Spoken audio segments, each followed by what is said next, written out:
Hello.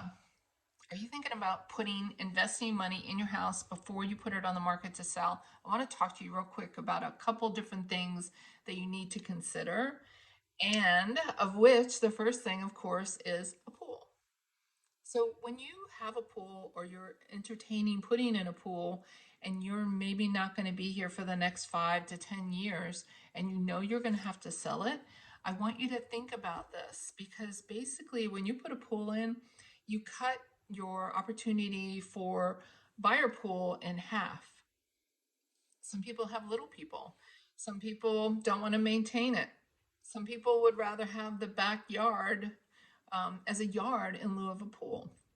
So just think hard and fast about it. If you do have a pool, it doesn't really bring value to your home unless we find the right buyer that wants that home. So consider that. The other thing is solar panels. I've gone down the solar panel road before. If you're putting solar panels on your home this year, or you put them on last year and you know you're going to have to sell, just be aware, no matter what the solar people are telling you, that that note will have to be paid off when you pay your mortgage. So it's not something the solar people say, oh, it's no problem. Your buyers are going to inherit the note for this, and they'll be happy to have a decrease in their electric bill or be reimbursed by Dominion or whomever it is. No.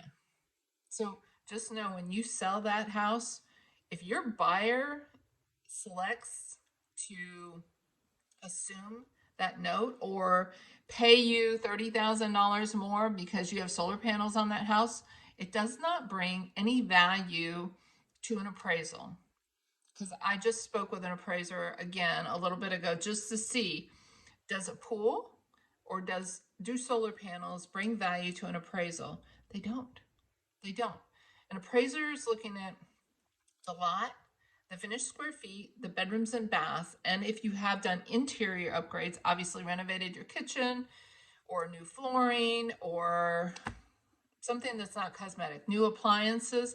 If you've done anything like that, new HVAC unit, new roof, that brings value to your home. But solar panels and pools do not bring value to an appraisal. The other thing that people are looking for, buyers are looking for, is maybe a she shed. But if you put a she shed up and it's structural, don't forget to go get permits. You have to get permits from the county to add a structure to your property most often. Find out, ask your HOA before you kind of go down that rabbit hole, whether it's truly going to bring value. If it's finished square feet and you've gotten a permit, and maybe it can be used as an exercise room or an office space or an additional grandma's or whatever living quarter, then it will probably bring value. But these are things that need to be considered. The other thing that was brought to light, maybe ring doorbells. They said that ring doorbells, fenced in yards, and the finishes in the kitchen and countertops, whether it's soapstone or granite or marble, those things do bring value. And those are things that your buyers are looking for. They're looking for a little fluff for the additional 7% or 6% interest rate now that they're having to pay. You cannot put the dog in the market right now. You cannot just throw your house out there and say, I'm selling it as is. Well, that house is going to sit because people don't have the money right now. They have not got the extra funds to upgrade the whole house. So if you are going to throw a house out there as is, you need to price it appropriately. And then there's a strategy for pricing. So just be aware of that. The other thing that was brought to light was that if you do put new appliances in, or anything, whether it's light fixtures or something like that, don't put the cheapest ones in. Because what that does, it's an emotional reflection on how the rest of the house is built or the rest of the house is maintained. So that was kind of interesting. I thought, wow, because most people will wait till the 4th of July sale. They'll go buy the fridge, the dishwasher, and the stove or the oven at whatever the holiday sale price is and then get their military discount and buy the cheapest package. But I want you guys to consider that. Look at the more expensive, even just bump it up one category or one quality and just see what the price difference is, because that again is, it's an emotional thing. People are buying a house emotionally sometimes, most often, I guess I should say. They fall in love with it. When they walk through the door, they're going to do the best they can to get you your number as a listing, as a seller, but they want they want their money's worth right now. They're not able to just throw a baby under the bus to win a deal. The other thing I want you guys to make sure and consider, that people are buying a lifestyle. So when we list the house, I'm selling a lifestyle.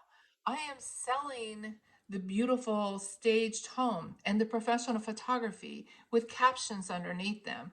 And then the remarks, the verbiage that goes in the remarks is huge. You can't just wing it and say, oh, it's a colonial, 3 levels, finished basement, walk-up basement, 4 bedrooms, 2.5 baths. Why is anybody, that's already in the listing. You have to sell a lifestyle. This is a large, entertaining, open space that you can bring the family to, and the fenced-in backyard, sit out back and have a glass of wine on your patio or coffee on your front porch. Or you're going to be able to cook pizza in the pizza oven out by the fire pit. Everybody's going to be able to enjoy gatherings. You're selling a lifestyle. I swear, if you sell a lifestyle instead of a box, you're going to get much more money for your dime, much more money for your value. Anyway, for your walkway number. Anyway, y'all have a great one. Anything I can do to help you, call me before you put a boatload of money in that house. Let's make sure you're going to get your money back out of it. Have a great weekend.